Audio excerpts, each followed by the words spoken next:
Thanks very much. Thanks for having me here. You guys having a good day today? Yeah? All right.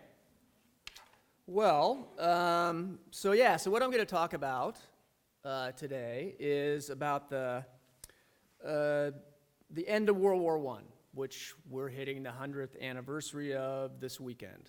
Sunday is the exact day when the Armistice that ended the fighting was signed. So I'm going to talk about kind of how that happened, why it happened the way it did, and then I'll talk a little bit about the 1920s and kind of how the aftermath of World War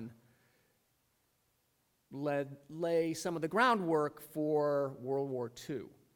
And what I'm going to emphasize throughout my talk is that the United States played a pretty big role in how events played out, both kind of the end of the war, end of World War I, and how international politics worked in the 1920s. And in some ways, the U.S. role was not so positive.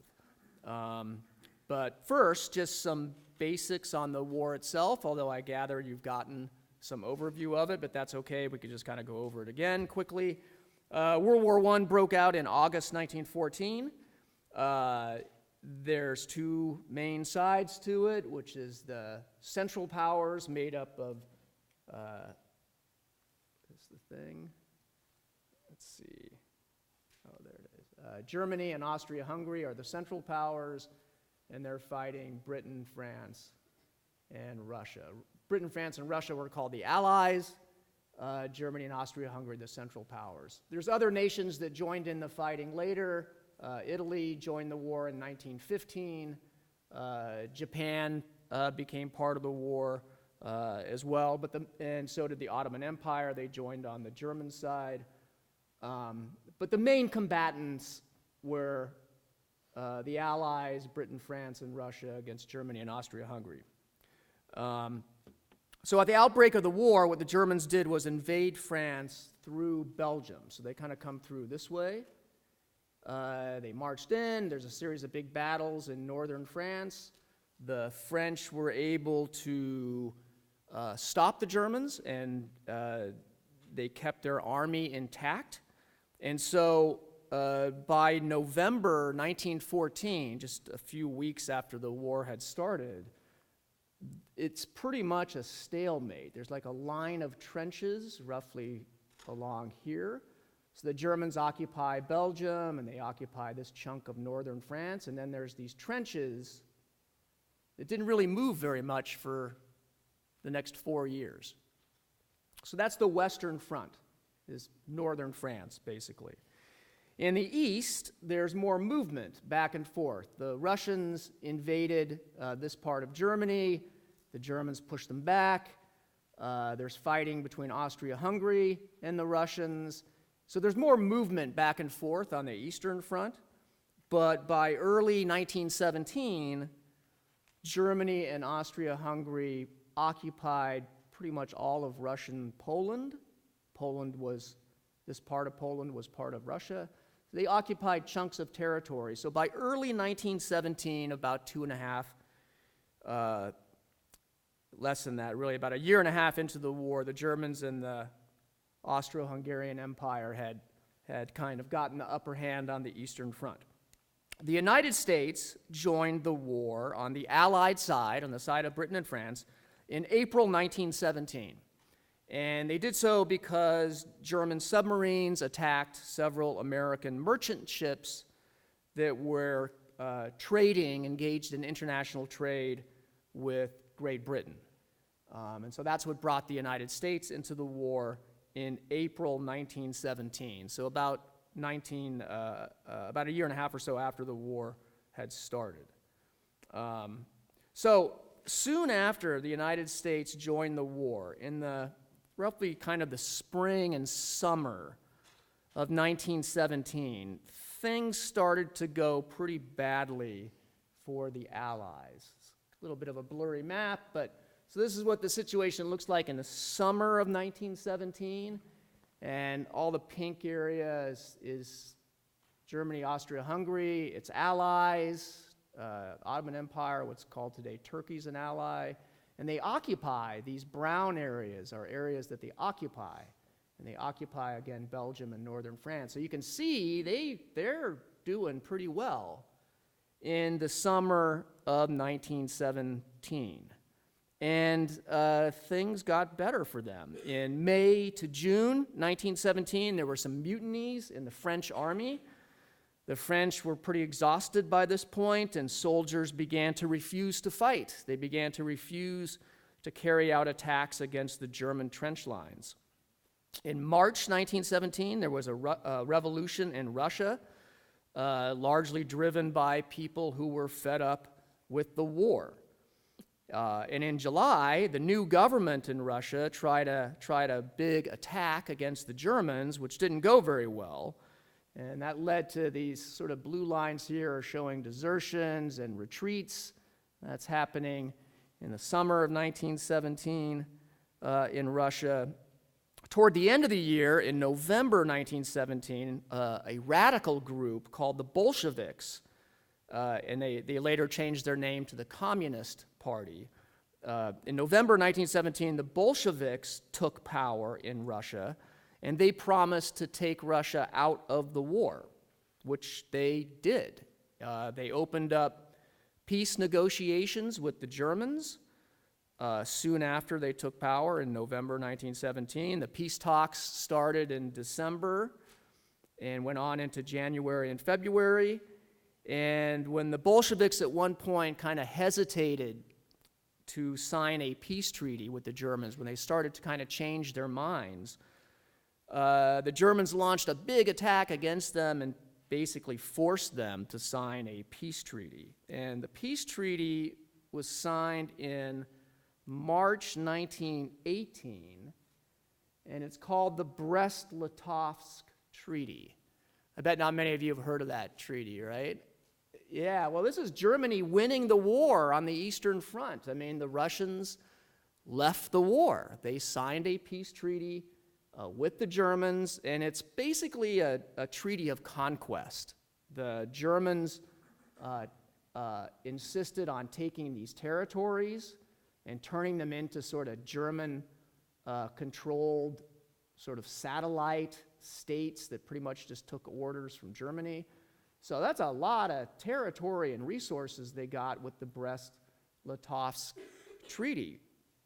So that's really bad for the Allies, right? Because Russia was a key partner of Britain and France. I mean, with Russia surrendering, now it's Britain and France and the United States facing the Germans and the Austro-Hungarians. So Russia leaving the war, that's a big setback for the Allies. And again, it sort of happens in slow motion. Like it basically started, their armies start to kind of fall apart in the summer of 1917. The Bolsheviks take power in November. They open up the peace talks. And by that point, they're really not fighting much at all. And then it took a few more weeks to actually get the peace treaty signed. So it's sort of a slow motion collapse at the end of 1917, early 1918. Finally, the United States, which again I said joined the war in April 1917, the United States was pretty slow to send troops to Europe to join in the fighting with the French and the British on the Western Front. The Americans were supposed to send troops, right, to this trench warfare going on the Western Front. But the American army was not prepared for the war. So it's not, you can't just build an army quickly. It takes time to do it. You have to get them equipped, you have to give them some training, and then you have to move them across the Atlantic. So in November 1917, several months after the United States had joined the war, there was only about 77,000 American troops actually in France. And the battle of the trench line going on here, there's millions of troops. About 2 million German troops facing about 2 million British and French troops. So there's only 77,000 American troops in November 1917. So all of this meant 1917 was a pretty tough year for the Allies, especially the second half of the year was pretty hard for them. Britain at one point in September actually considered making peace with the Germans. The Germans had sent out kind of peace feelers to see if the British were interested in talking to them. And the British government seriously considered talking to the Germans, see if they could make a deal. Maybe let the Germans do whatever they wanted in the East, and in return, they'd get out of northern France. That would have been a possible peace deal. After some debate especially, again, most of it was in September 1917. After some debate, the British government decided not to do it. They decided not to talk to the Germans. And probably the main reason they decided not to do it is they figured that sooner or later the United States would get in the war in a big way and beef up those 77,000 troops and really start to make a difference in the fighting. And the British figured once that happened, they would probably win. So they decided not to pursue the peace talks with the Germans. Okay, so all this stuff was the context for this fateful decision that the German leadership made in late 1917. All right, what they decided to do was to try to win the war by launching a massive attack on the Western Front. They were going to try to break through this trench line, destroy the British Army, and then force the French to surrender, to talk to them and surrender once their British Army allies had been destroyed. The German plan was to have this huge attack in 1918 on the Western Front. Now, they did have other options, right? I mean, at this point, when they made this decision, again, the war's going pretty well for them. They did consider trying peace talks, and that's why they sent out those secret sort of feelers to the British that I mentioned a minute ago. But as I said, the British rejected those talks. The British wouldn't do it.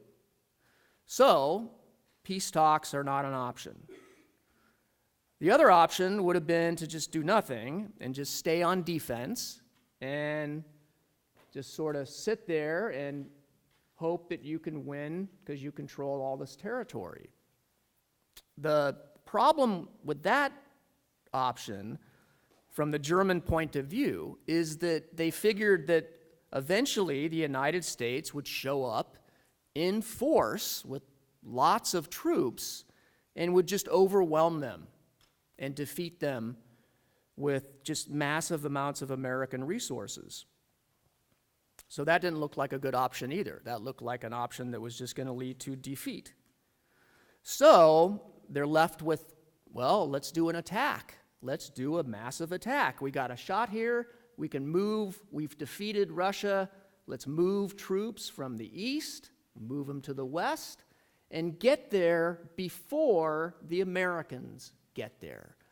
Because remember, I said the Americans were slow, right, to deploy their troops. They only got 77,000 troops there in November 1917. And that's when the Germans made their decision. They look at it and they say, okay, the Americans are slow. We've defeated the Russians. Let's move some of our forces over to the west. And if we do it quickly, we've got a window of opportunity to win the war. Let's jump through that window while it's still open. So that's what they decided to do. It's a big gamble, and they knew it was a big gamble. But they saw the other options as they wouldn't work, right? The British wouldn't go for peace talks, and if they just did nothing, they figured they'd lose. So the Germans launched their big attack in March 1918. And the shaded area here, this was the original trench line. So when they launched their big attack, you can see they made some gains, right? They made some sizable gains. Those were big gains that they made in the first few weeks of their big attack. But it didn't achieve a decisive result. They didn't destroy the British Army. British Army stayed intact. They didn't destroy the French Army. They really didn't get anything except for this kind of territory, which was basically kind of useless to them. The British and the French were able to stop them, and in July, they began to counterattack. And that's what they push them back, and then they launch counterattacks. So they stopped them in July. The counterattacks started in August and went forward into September. And the stopping of it, that's mostly pretty much all the British and the French. The counterattacks were supported by American troops because they began to show up. Once the Germans started their offensive, the Americans rapidly increased their forces because they knew it was a crisis. So you can see the numbers jump, right? That's the day the Germans started their big attack. There were less than 300,000 troops in France, and only 75,000 of the Americans were actually in the trench line. But look how quickly they move up, right? By June 1st, there's 600,000 American troops in France. Mid-July, there's over 1 million. So the Americans were it's amazing how rapidly they accelerated their deployment of forces. So the Americans were able to help make a difference in pushing the Germans back. By late September 1918,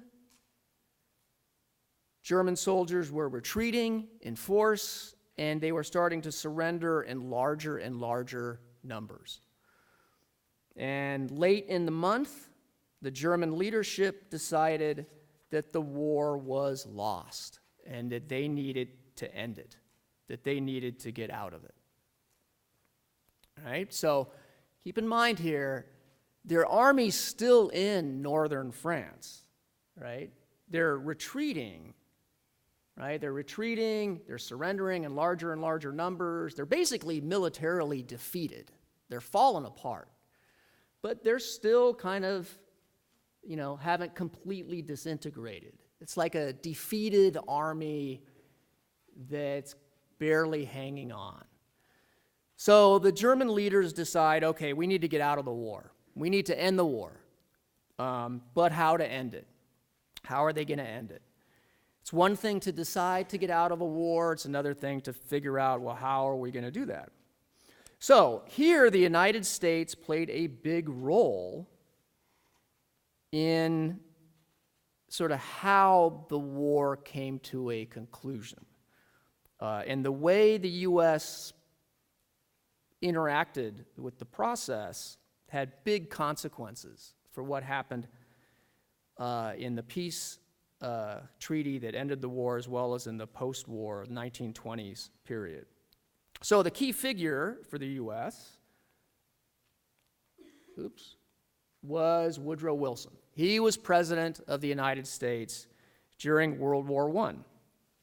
And after the United States entered the war, back in April 1917, Wilson gave a series of speeches, several in the summer, and then he gave a big one in January 1918. He made several important speeches, sort of explaining what the war was about and what his perspective was about it. And in those speeches, Wilson had repeatedly indicated that if the German people changed their government and turned it into a more democratic government, that Wilson would be willing to talk to them and maybe have negotiations with them. Germany had what's called an autocratic government, meaning it was not fully democratic.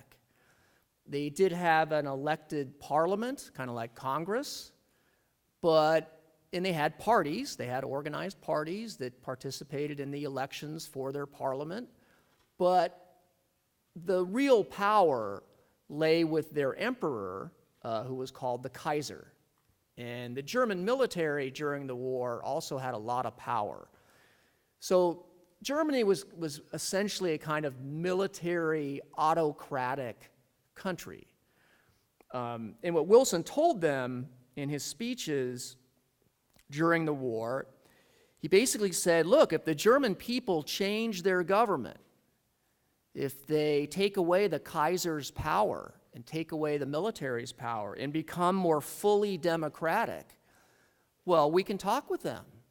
Because Wilson thought democracies were more peaceful than autocratic countries. At several points, he even said that the German people were not to blame for the war. It was the Kaiser who started the war. It was the German generals that started the war, not the German people. Wilson also suggested that if Germany became more democratic, it would get a lenient, an easygoing peace treaty. And he outlined what the treaty might look like in this big speech where he laid out 14 points. So it's called his 14-point speech. And, you know, the points were pretty unclear in parts. You could interpret them different ways. They're vague enough that you could easily interpret them to mean that a democratic Germany probably wouldn't suffer very many serious penalties if they gave up, right? So Wilson then provided Germany's leaders with an apparent way of how to get out of the war, right? What they need to do is become more democratic, and then Wilson will deal with them. Wilson will talk to them. And that's what the Germans decided to do. They believed what Wilson said in his speeches, and so in late September, early October, they made a series of changes in their government. They removed one of their top military leaders, and they brought in a new government made up of the political parties in Germany that believed in democracy. So these pro-democratic parties. The Socialist Party was one of them. And these are the new leaders they brought in. Erzberger, this guy over here, he's like the head of a liberal kind of party. Scheidemann here, he's head of the German Socialist Party. It's a moderate socialist party. And this guy's like an aristocrat who believed in democratic reforms. So these are the new leaders, and they come in late September, early October, and they send off a telegram to Wilson saying, we've made democratic changes in Germany.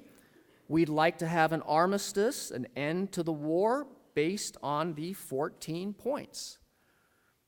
All right, and this appeal that they made to Wilson, this started a sequence of events that accelerated the collapse of Germany's army. Soldiers began to hear about this appeal that the leadership had made to end the war. They were already surrendering anyway, and it kind of accelerated that.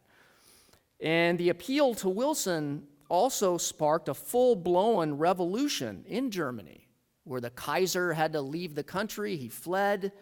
The democratic reforms went forward more rapidly. There's a democratic revolution in Germany. And so these things, this whole sequence of events led them to sign the armistice on November 11th, 1918. And that's, an armistice is like stop the fighting. So there's a newspaper headline of the armistice. The Germans had to withdraw their troops from France. They had to put down a good chunk of their weapons. And they had to give up the territory that they took from the French. So the armistice terms were pretty hard on Germany. But Germany's new democratic leaders still believed, going into 1919, that the final peace treaty, because they have to meet and have a formal conference to draw up a final peace treaty, the German leaders still expected that the final peace treaty would be lenient, would be easy on them. They genuinely believed Wilson's statements during the war that there should be a new world order after the war was over, based on a new organization, which Wilson called the League of Nations. And the League of Nations would end arms races and alliances and spying and intrigue. It would create a new world order of nations that treated each other equally and cooperated for peace. And the Germans assumed that for a League of Nations to work, it had to be based on a negotiated peace between equals, right? So they figured they'd be part of the peace conference. They'd work with the Allies in the United States to write the peace treaty, and there'd be a whole effort at reconciliation, at putting the war behind them. Unfortunately for the Germans, they completely misread Wilson's outlook. Wilson, by 1919, and really earlier than that, had changed his view of Germany. Now, it's true, up until around March 1918, Wilson had thought that he could negotiate and talk to a democratic Germany. I mean, he wasn't lying when he stuck that in his speeches. But in March 1918, right around that time, he began to change his view. And the main reason why he changed it was the Brest-Litovsk Treaty, that treaty that the Germans imposed on Russia. Right? Remember I said that was a treaty of conquest? The Russians had to give up all this territory to Germany. That treaty was approved by Germany's democratic parties. They approved of that treaty. They didn't reject it in Germany's legislature and its parliament. And the big German attack that they did in March 1918, Germany's democratic parties hadn't opposed that either. They'd gone along with that. They'd voted for bills funding that. So Wilson, when he saw that, to him, it made the German people, through these more democratic parties, it made them complicit in their government's criminal aggression and hostility and acts of conquest. In other words, by March 1918, Wilson no longer cared very much whether Germany became a democracy. It didn't really matter. He thought their whole people were filled with this kind of lust for conquest. So whether they were democratic or not, at the end of the war, Wilson wanted to punish them and he wanted to control them. Germany had to suffer, and it had to show that it changed its aggressive character before it could be admitted to the League of Nations and admitted to the new world community that Wilson wanted to build. So this outlook of kind of punishment towards Germany, this outlook shaped Wilson's approach to the peace conference, the 1919 Paris Peace Conference. Here he is with the leaders of the Allies. There's the French leader there, Clemenceau, and the British leader, Lloyd-George. There's Wilson. So at the Paris Peace Conference in 1919, which wrote up the treaty that ended the war, it's called the Versailles Treaty. At the peace conference, Wilson totally agreed with the Allies on a variety of terms that were aimed at punishing and weakening the Germans. Germany would only get into the League of Nations if it carried out its obligations under the peace treaty, if it showed it had changed. Now, Wilson, in his new view of Germany, he didn't announce this in public. He didn't say anything about it in public. He changed his view privately. And at the peace conference, when they wrote up the peace treaty, all of that's done in private. Right? So the Germans never really realized that Wilson had changed his view to the one I just described, that he doesn't really care whether they're democratic or not. So the Germans were therefore stunned when the treaty was published in May 1919. They couldn't believe it. Germany lost territory. It had to disarm totally. Put a map of the treaty up here. Here's territory that they lost to Poland. Here's territory that they lost to France. This area here called the Rhineland, that was going to be occupied by French and British and American troops. Right? So Germany had to suffer some pretty serious penalties. They also had to pay a financial penalty, and that was called reparations. Reparations is just the name of the financial penalty Germany had to pay for the damage it caused during the war. So when the Germans saw all this, they couldn't believe it. They were angry and bitter at what they saw as Wilson's betrayal of them, and they denounced the treaty as immoral and unworkable.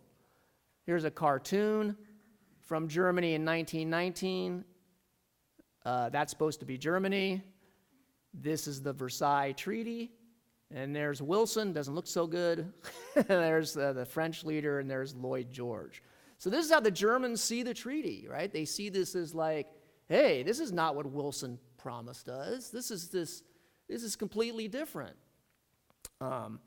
Germany's reaction to the treaty fueled an intense desire in Germany to resist the treaty, right? They see it as, you know, we got cheated here. We became democratic, and then we got this terrible treaty. We're going to resist it. Germany's political parties, all of them, the democratic ones, the more military conservative ones, they all become determined to get rid of the treaty. So this reaction that the Germans had became a big problem in the 1920s. A big problem. Right? So first, it undermined the German people's support for democracy.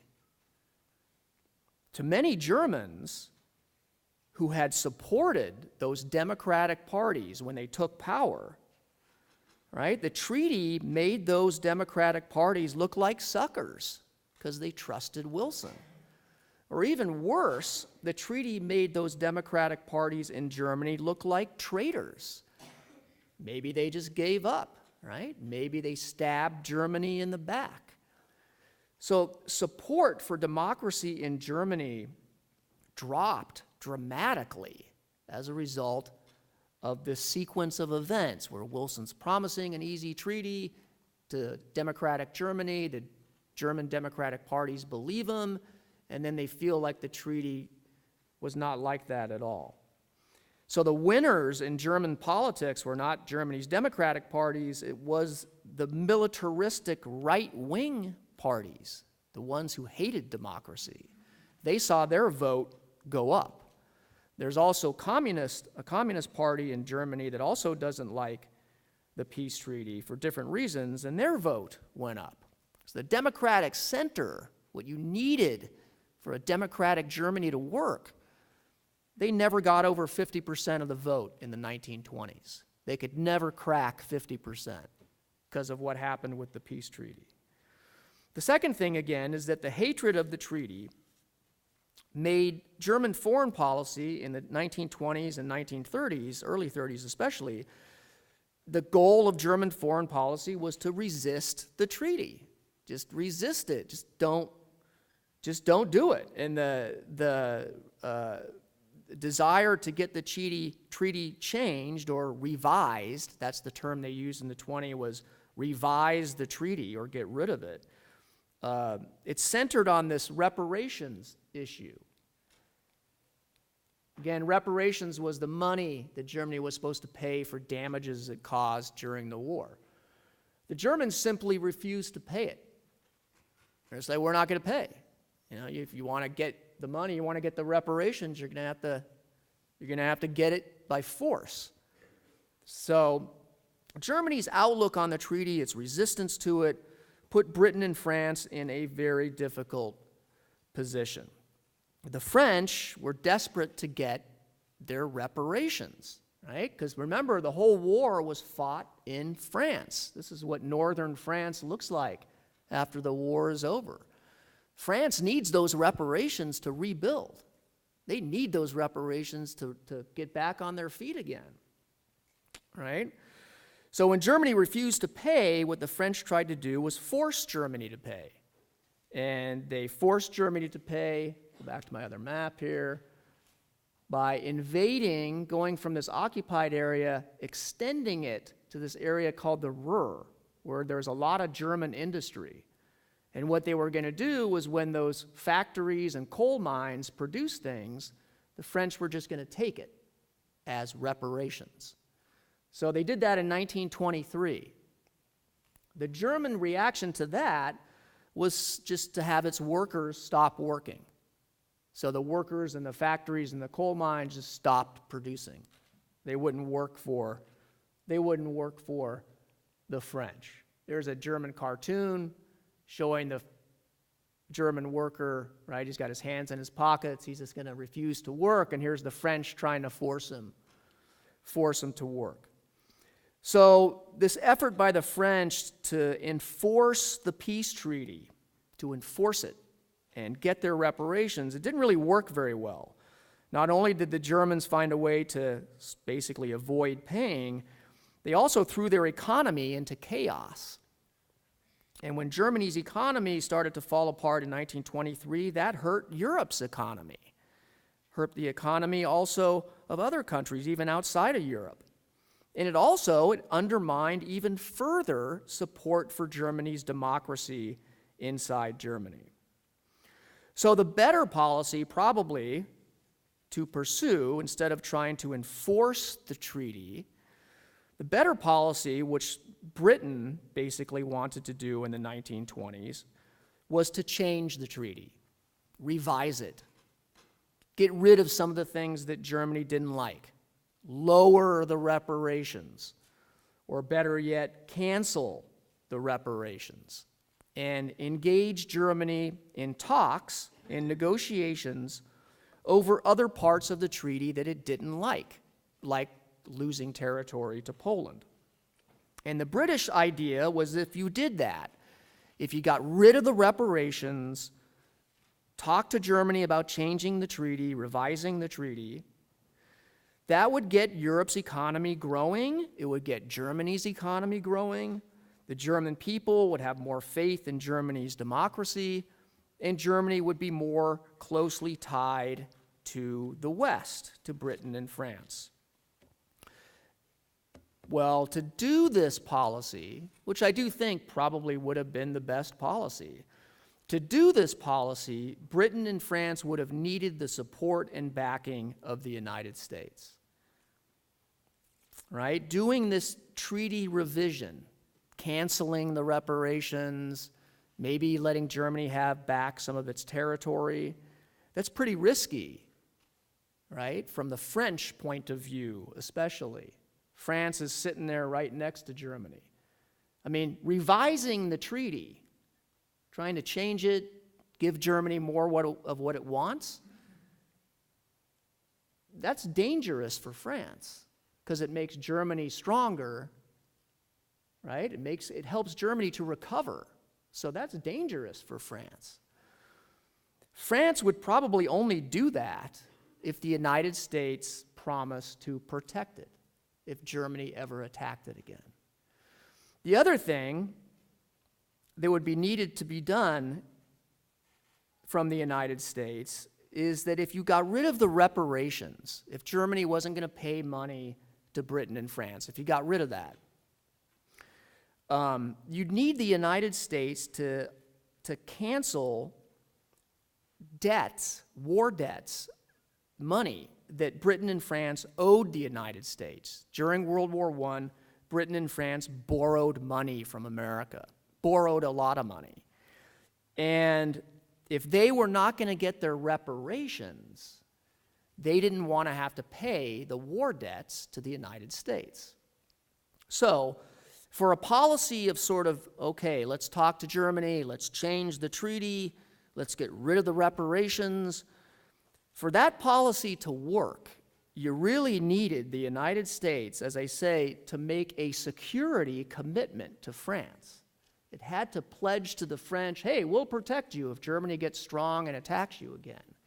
And the other thing the Americans would have had to do would have been to cancel the debts, the war debts that the British and the French owed to the United States. Does that make sense? Y'all on board? Mostly? All right. In the 1920s, the United States wouldn't do either one of those things. They refused to do both of them.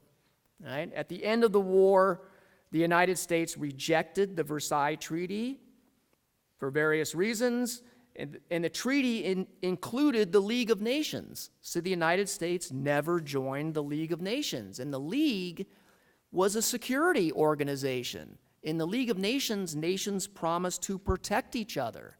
It's called a collective security organization. So when the United States rejected the Versailles Treaty and did not join the League of Nations, that meant it was not participating in Europe's security. It was not promising to protect anybody. Throughout the 1920s, the United States refused to even discuss. They wouldn't even talk about any sort of cooperation with the League of Nations about security issues. As for the war debts, the United States insisted on full repayment of the war debts with interest, right? With interest. So they didn't do neither one of the two things. There are a lot of reasons behind the American position, which are complicated, but I think the bottom line here is that fundamentally the American people and their political leadership, especially in Congress and the Republican Party, there was a feeling among Americans that whatever happened in Europe didn't really matter much to the United States. After all, the United States was far away from Europe. It couldn't be directly attacked. It had a huge economy that was not very much dependent on international trade. I mean, basically, the U.S. is like a big self-sufficient island, right? Thousands of miles away from any potential danger. By the early 1920s, most Americans viewed American involvement in World War I as a mistake, if they even remembered why the U.S. got involved in it at all. They saw no reason why the United States should make any risky security commitments to the League of Nations or anyone else, and they saw no reason why the Europeans shouldn't pay their war debts. Right? So the most the U.S. did in the 20s was they did stretch out the repayment of the war debts. They gave them a longer time period to pay. The U.S. also got private banks on Wall Street to loan money to the Allies and to Germany as a way to encourage the Europeans to take another look at the peace treaty and lower reparations. But this was kind of minimal U.S. support. It wasn't what the French and the British needed to do a wholesale change in the treaty. Lacking any U.S. security commitment or cancellation of war debts, the British and the French did sort of a half-hearted, minimal revision of the peace treaty. Reparations got lower, but they didn't go away. Other than that, the changes to the treaty were pretty minor. So what they ended up with was probably the worst possible policy.